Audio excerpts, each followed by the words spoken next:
सुभान अली, तू सत्य बोलत जा. ते सत्य कोणाच्याही विरोधात गेलं तरी तू बोलत जा. ते सत्य माझ्या विरोधातही असेल तर सुभान अली तू बोलत जा. अजित दादा, मला सत्यासाठी काम करायची प्रेरणा आणि प्रोत्साहन देऊन हे अर्धवट काम सोडून का गेलेत आपण?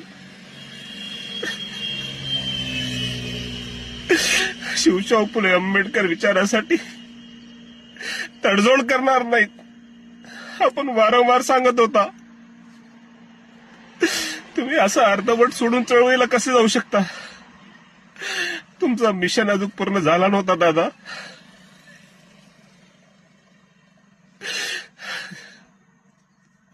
शिवशाहू फुले आंबेडकर विचारांच्या कार्यकर्त्याला तुम्ही असं अर्धवट सोडून कसे गेले? तुमचे शब्द आजही कानावर पडतात, प्रेरणा देतात की स्वतःहून तुम्ही मला चळवळीचं काम करण्यासाठी सांगितलं की जा तू चळवळीचं काम कर.